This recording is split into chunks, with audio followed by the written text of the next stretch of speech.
Sebastián mencionó algo muy particular y es en el criterio de selección de cimentaciones, uno debería de pensar primero en cimentaciones hincadas, previo a pensar en cimentaciones preexcavadas o prebarrenadas, y generalmente aquí en Colombia eso no ocurre, por eso me reía cuando lo mencionabas. Aquí primero se van a los micropilotes.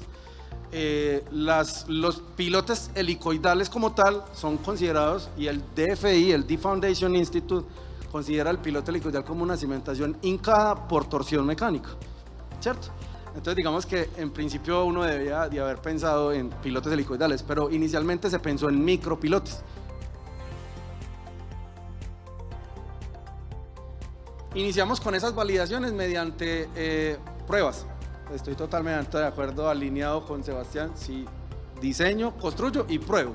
Entonces empezamos a hacer pruebas en un elemento a compresión, en el grupo de elementos de manera lateral, instrumentando diferentes tipos de puntos del cabezal, a compresión del grupo, ¿cierto?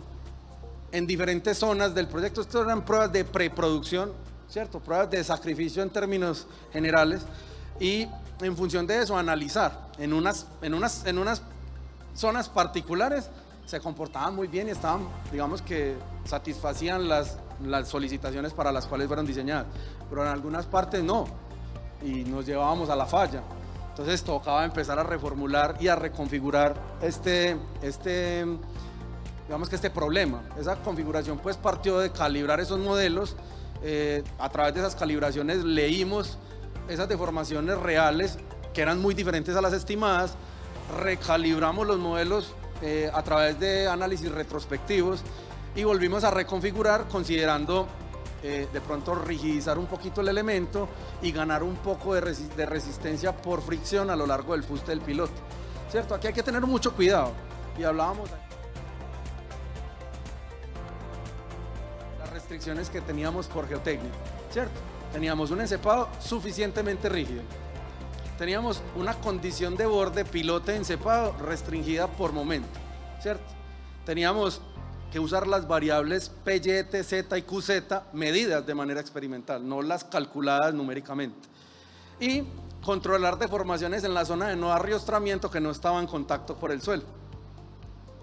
No se te olvide eso.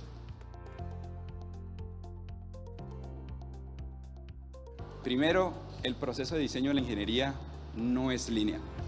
Esto suponemos una cosa de lo que entendemos inicialmente, pero en el camino eso puede, y en este proyecto cambia muchísimo. Y eso nos obliga primero a pensar y entender que esto no es lineal. Segundo, algo que en nuestro medio tristemente tenemos es que el geotecnista diseña por allá y el estructural diseña por acá. Y a veces llegamos a una delgada línea donde no sabemos o queremos echarle la culpa a usted o echarle la culpa a usted a otro. Si nosotros no conversamos en este tipo de proyectos, no tenemos éxito. Y este es un proceso de, me da información, yo le devuelvo información. ¿Vamos bien? No. Deme otra vez información, yo le devuelvo información. Es un proceso muy iterativo, indudablemente como tal. Entonces, fundamental entender el problema para llegar a una solución particular. Eso es fundamental. ¿Okay? Entonces, gracias a los ingenieros Martínez y Vides por compartir su valiosa experiencia en este campo. ¿Alguien tiene alguna pregunta para los ingenieros? Acá José ya se preocupó. No, excelente presentación de los dos y, o sea, realmente es un orgullo siendo colombiano ver lo que ustedes presentan porque, me dicho, dijiste varias cosas claves. La primera, hay que simplificar para poder entender y para poder controlar. Yo soy de la misma línea. Número de variables. Me cortaron. Listo. El número de variables hay que reducirlo para poder entender la sensibilidad de las variables y eso pues claramente lo entiendes muy bien. Ahora, la solución que tienen ahí es espectacular y te digo, en muchas partes del mundo